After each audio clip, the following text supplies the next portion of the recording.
Bom bom bom bom bom bom bom bom bom bom bom bom bom bom bom bom bom bom bom bum bum bum ba bum bum bum. As promised in my last video, I went into the storage, the dungeon known as my storage in the basement. I dug through all of the boxes because I have too many collector's editions and not enough space. As I traversed through the storage, I nearly lost hope. Box after box after box. I even saw a few demons and imps and fairies down there. Cobwebs, spiders, and sort. Nah, my basement's clean. No, my house is clean. I got a wife.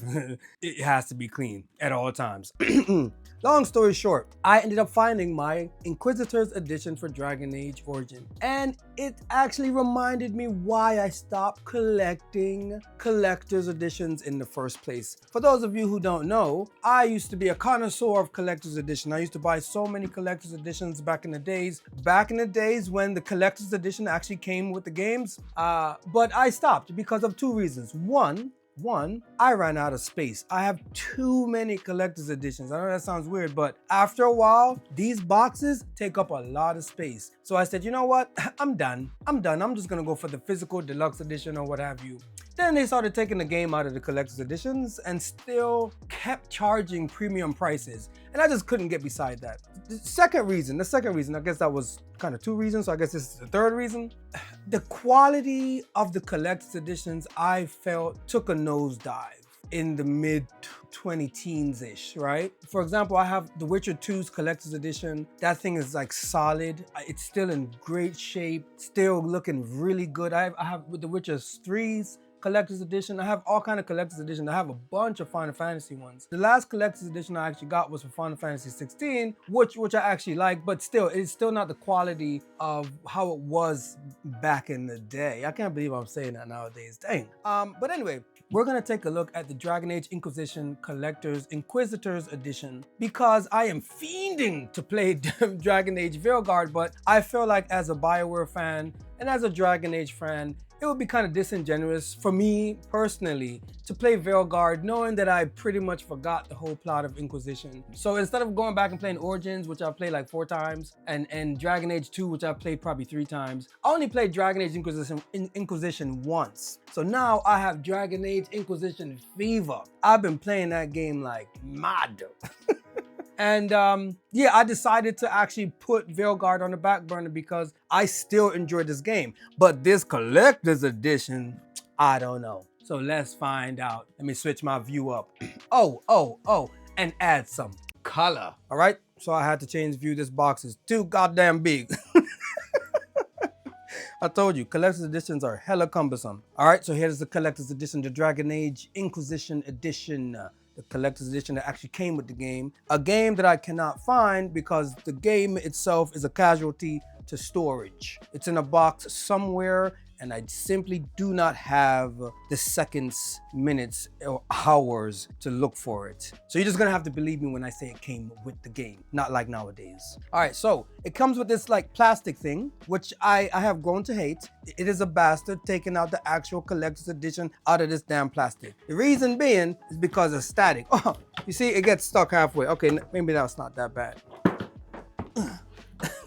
So this annoying plastic, right? There's some things that I actually like about it. I do like the Dragon Age Inquisition typeface. I got a degree in graphic design, so I appreciate good typography. And I think their logo and branding pretty much has good type all the time. So as you can see, we got a nice serif font, nice Inquisitor font. It almost looks like it's actually made out of metal, which is pretty nice. I mean, we know it's just a stick-on print or whatever, or translucent print, but nonetheless, it still has a great effect.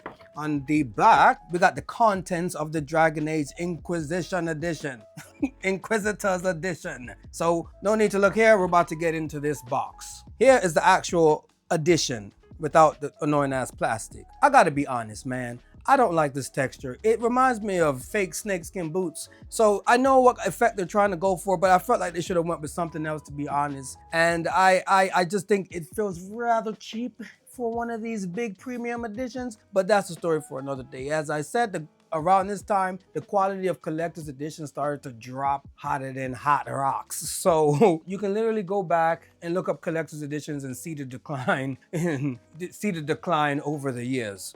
Anyway, so not only do we have this horrid fake snakeskin texture, we also have this fake, this is probably my most hated thing about this whole last collector's edition. This fake gold bronze thing. They could have just used some kind of cheaper metal. They could have used probably copper or brass or actual gold or something. I'm just joking. I know that's going to increase the price. But I still think for this kind of edition, it just looks very cheap. It looks very cheap. So if we turn it around, we can see this paint or spray paint decal is actually the sigil of the Inquisition. I actually like the gold on black look. I think that's a sleek look. I just don't like the materials that they chose to create this box for this Inquisitor's edition. I gotta have fun. The one thing that I do like the fact that this is actually an actual metal lock. That's pretty cool, but it is actually resting on this cheap ass plastic that I don't like. But anyway, let's open up this box. The Inquisitor. Let me bomb. Yeah. All right. So here's what I'm talking about. Okay. So, and maybe I should actually periodically go back and look at other collector's editions that I have in my basement for you guys, because why not show it? I have it, so I should. So you notice how when I first opened the box, we had shit everywhere, right? The green wrap that I just removed, I used that to actually protect the contents of the collector's edition from the contents of the collector's editions. Now, here goes the problem. Another issue that I have with collector's editions till this day is the fact that they put heavy ass things in the collector edition, right? And what ends up happening is during the travel or during shipping, these things become dislodged and start bouncing around inside of the collector's edition. And what that does is causes damage to other parts of the edition. And that is a terrible, terrible outcome. I was so close. I was so close to ordering the Metaphor ReFantazio Collector's Edition until I looked at the Amazon reviews and I saw the same thing happening in those editions. Damaged interiors. The box is perfect, but the interior is damaged. And I just cannot see how that is premium in a premium collector's edition. Hence, another reason why I stopped collecting. Anyway, so I do like this red velvety thing, right? I just wish it was stronger and it could hold these parts better, or just use lighter parts. All right, so in Dragon Age, you have what they call the war table, the war room. In Dragon Age Inquisition, we have a war room, and in that war room, we have the war map or the war table, and on the war table sits the war map, and this is a pretty good print of that map. I think the one in the game still looks better, you know, and I guess they could make it a one-to-one, but I still like the colors, look, and feel of this map of Thedas. Because we have the war room with the war table with the war map,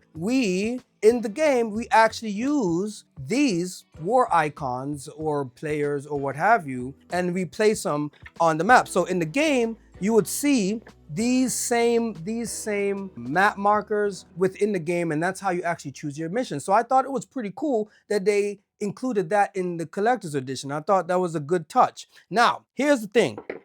The map, I feel like, again, is pretty good. The map is pretty good, right? Now, these things, these actual markers are actually hit or miss, right? Okay, I do like the fact that we get some branding on the bottom, Dragon Age Inquisition, EA, BioWare, and Triforce. I believe they're the ones that are actually built the collector's edition. BioWare, I don't know, man. I would question that business relationship because of these horrible decisions. Now, this thing is actually heavy, right? And it weighs down this red velvety thing, right? And what happens is this thing again becomes dislodged and starts wreaking havoc on the other parts of the edition. This is the heaviest component of this edition. I wish they would have went with a smaller size, a lighter size, or something else. Another thing that I appreciate in the game more than the collector's edition is the fact that in the game, these look like they're made out of actual bronze or some kind of metallic material. I wish that was replicated in the actual collector's edition. You know,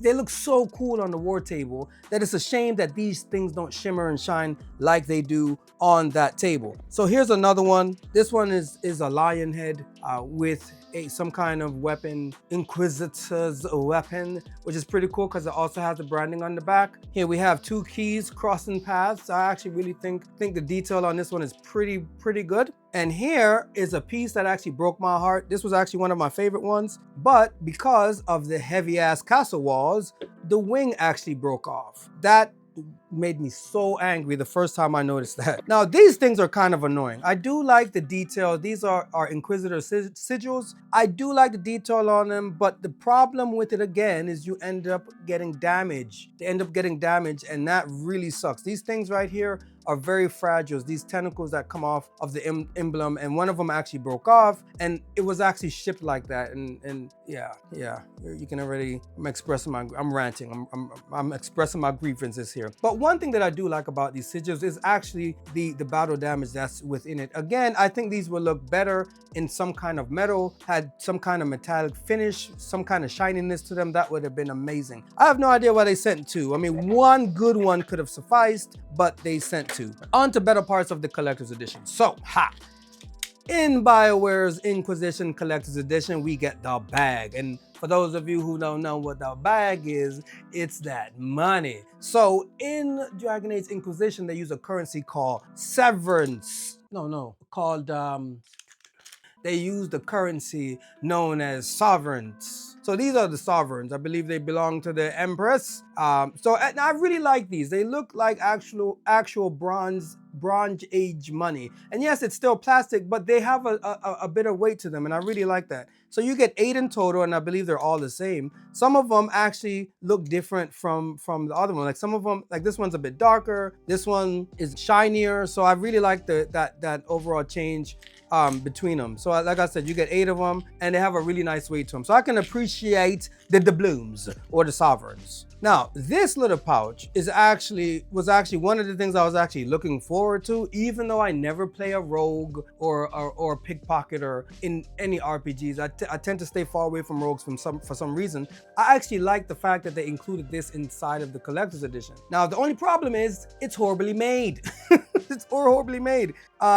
This faux leather package is actually the home of Lockpicks. Now, you might think that's cool and everything, but it's actually quite horrible because the damn Lockpicks are not metal, they're plastic. And what do we know about this collector's edition? Plastic shit breaks. So these picks are pretty cool. I'll just drop one, I'll get it later. These picks are pretty cool, but as you can see, I tried to do a repair job by taping it because I was in denial. I'm like, man, my collector's edition it's in such a good shape, man. Let me just tape this back. No one would notice. But you see, this is the cost of cheapness in collector's edition. It's supposed to be a premium product, and it's not that premium BioWare, man. Come on. This one's pretty cool. But honestly, I've tried using this on modern doorknobs. They just don't work. And even if they did work, they would break in half on your second attempt. So this is a L. This is a loss. And I believe the other lockpick slid under the couch. Now, I must admit, I really like the steelbook that comes with this edition. I love the gunmetal gray with the Inquisitor sigil on there with the red eye. I think that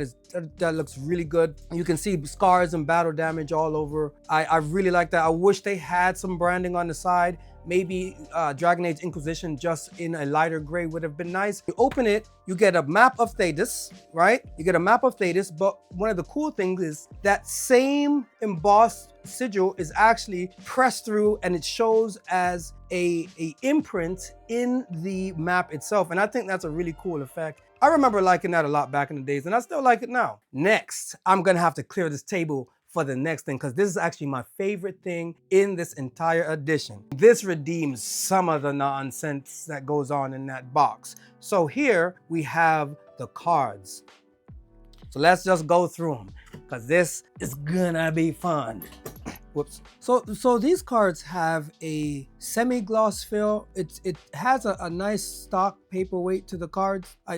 This is gibberish from me getting a degree in design, but I still think it's worth mentioning. So on the back, we have a nice illustration of the Inquisition sigil. Now you see the sigil all throughout Thedas, you know, so I think it's accurately represented here. And notice how different it is from the version that's on the steelbook, the black and red version. So here it's almost as if it's the inverse. And I like it that it actually looks like the eye is crying, which, as we know, in Dragon Age, there's a lot of pain. So first card up, Temperance, fittingly so.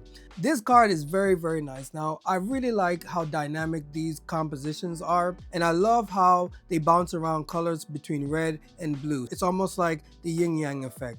So you have the dominance of red here with a little bit here. We all know Cassandra, she's the Iron Shield. And on the adjacent side, you have the prominence of blue with a little accent, which is actually being accented on the non-dominant side. So I really like these dynamic compositions. Next, we got Death. Death again,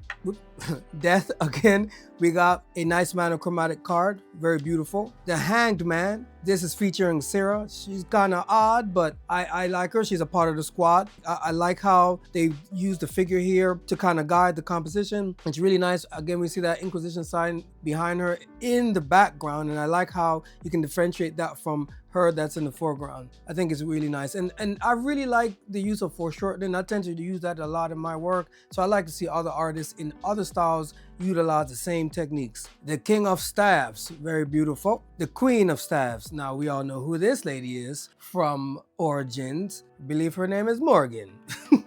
The Page of Staves. The 10 of Staves. The 9 of Staves. The 8 of Staves. Really like the flow of the composition here. So a lot of times in work, I like to guide the eye using elements within the painting as a navigational tool. And so here, it's really nice because they're actually using the anatomy of the wraith to direct the eye of the viewer, which is really nice. And one of the things that I like about this is they actually utilize that even with its color. So here we see this nice vibrant red that straps around to this orange eye, and again guiding the viewer down to the card or the composition through the card. Really nice.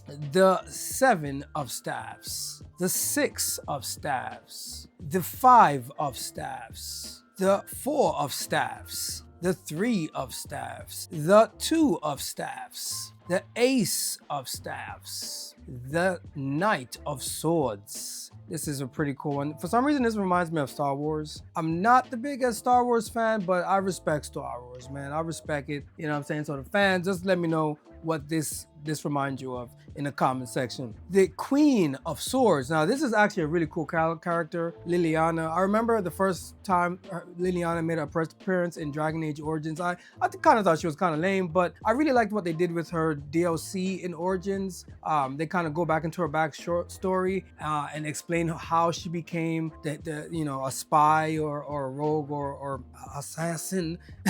But I really like this card. It's a stunning card. As you can see, they went with the profile view of not only Liliana, but this beautiful raven or crow, not sure which one. One of the coolest things I like what they did here is the use of the negative space with the white going through the composition. The repeating circles also lend itself to a very striking image. So as you can see, starting with a compositional circle, you see from the raven's claw, all the way wrapping around, and then you can see that line direct you to the thumb, and her arm literally goes back. So that's one circle. Then we have a thin white circle of swords, and finally we have this nice circle, and that circle is in direct similarity to this thin circle. So I really like this composition. One of my favorite cards. The Knight of Swords. This is Cullen. I don't know how I feel about Cullen, but he has a really good sword. Again, using that negative space to create a nice dynamic effect within the composition. Very beautiful. So the Page of Swords. I believe this is Cole. I want to say this is Cole, but it doesn't, like Cole has that hat. So I don't know. Let me know in the comment section below who that is. Now, this is also one of my favorites, my favorite cards, 10 of Swords. So as you can see, we have the Kunari with the marching order, right? And one of the things that I love what they did with this card in particular is the use and the dynamicness of the folding cloths or flags in this nice expressive way. As you can see, the contour of the flags are creating again the navigation of the composition, and I really like that element. So the staves of the flag, right? I have a painting where I literally do this with all of the flags of the Caribbean. I'll flash it for you guys on the screen real quick, and this is a similar effect. So the staff of the flag, people are going to pay attention to it because that's what the Canary are holding, but then it goes up into the flags, and the flags take you right back down to the Canary. So it's almost like this nice circular flow of visual information that I absolutely appreciate. The Knight of Staffs. Now, this card actually illustrates my biggest weakness as an artist. So my biggest weakness as an artist is actually respecting negative space. I've been criticized for that, but honestly, I'm sorry, man. I just like to feel space because I see the universe as being very complex. When you take a microscope, you look anywhere, there's complexity. Nothing is really simple if you really think about it. So that's why I tend to disrespect negative space. But no knock against artists who use and utilize that beautiful negative space. It's just a different and artistic opinion. The Ace of Cups, nice sigil. The Two of Cups. The Three of Cups, again, the repeating circles. I'm gonna call them stars. The stars going down, going back up with the rock formations. It is just nice. And then you have these nice, I believe these are gauntlets or cups.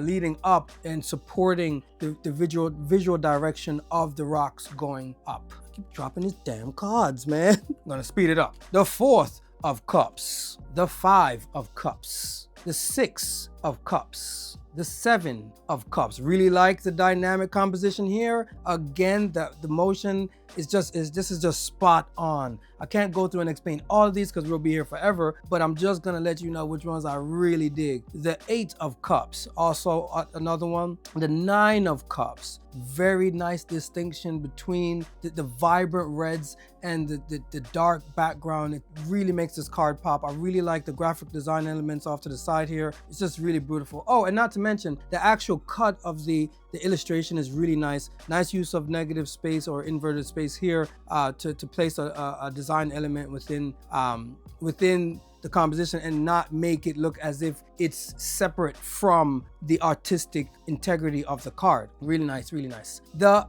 Page of Cups. We see Durian, the mage. This is cool. A lot of people might not notice this, but do you notice this horse? This horse with the snake on his head about to bite Durin. It's just kind of interesting and fitting for his character, ironically. The Knight of Cups. The Queen of Cups. This looks to be...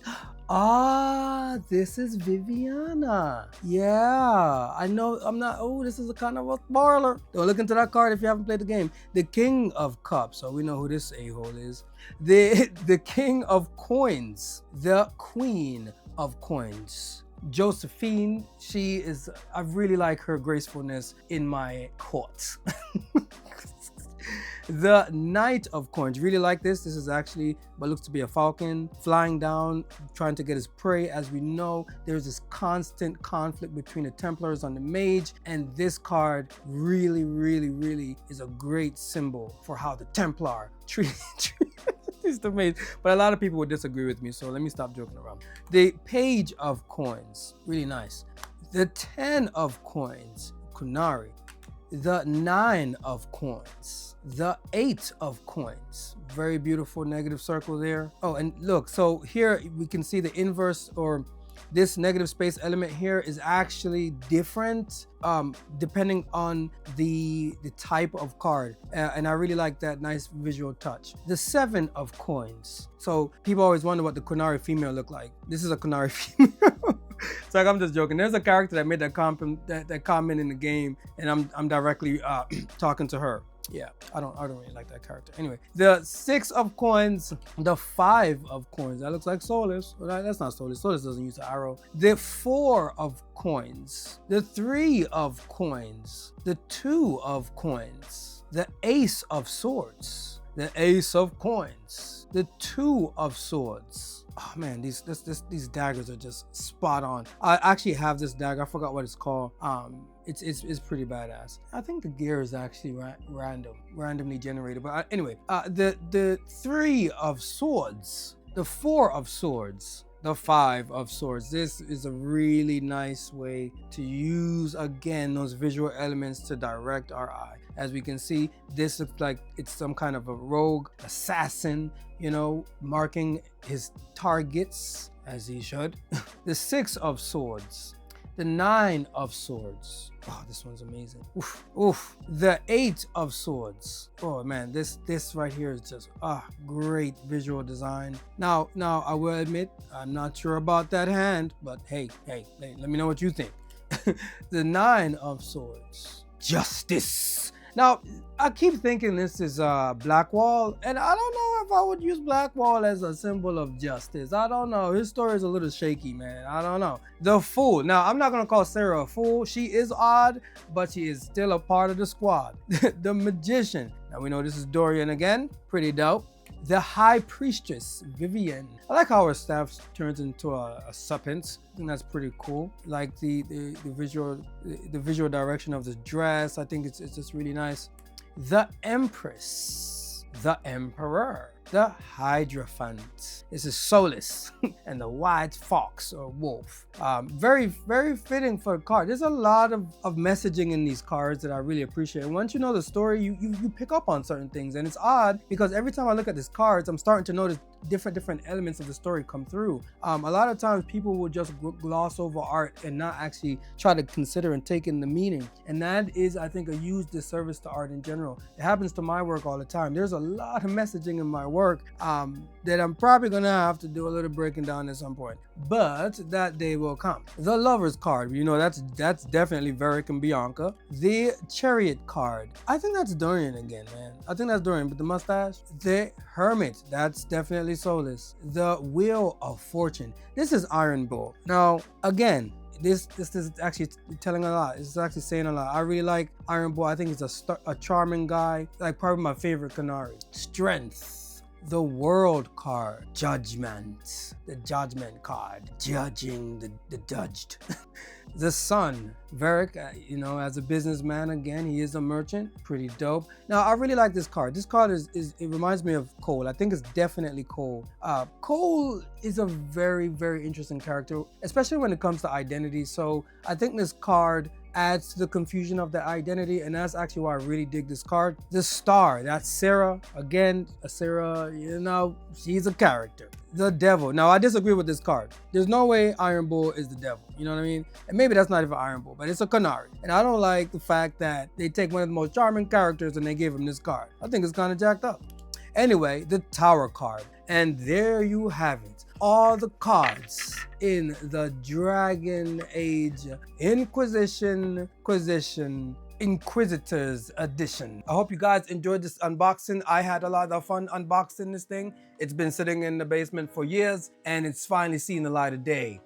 For those of you who have no idea who I am, my name is Jabulani Ori, artist extraordinaire, and I love to talk about the visuals and games. If you want to see all my work, you can head over to my website. I have my whole collection over there. It's jahbu.com, just jabu.com. I'm in the process of shuffling a few things on there, so you might see a few changes in the near future. If you are on social media, TikTok and Instagram, you can find me on there as jabu_art, jabu, JAHBU_ART. Follow me on there, you can see all my art things. But I'm so torn between YouTube and Instagram and TikTok and all these things, so it's kind of hard sometimes. But anyway, until next time, my wonderful people, let me know how Veilguard is. Please let me know how Veilguard is, those of you. And none of the haters. We don't want no hating ass people over here. We're talking about appreciators of things we love. Right? So let me know what you think in the comment section below. Haters, just, I don't even know why you're here. How did you make it this far into the video? That's maybe you're not a hater. Maybe you're secretly not. You see? Because if you watch all of this, yeah, let me know, because I know you got Veilguard. Haters be buying. Anyway, until next time, my wonderful people, one love. Peace. Bum bum bum bum bum bum bum bum bum bum bum bum bum bum. Ovi looking at me like I'm crazy.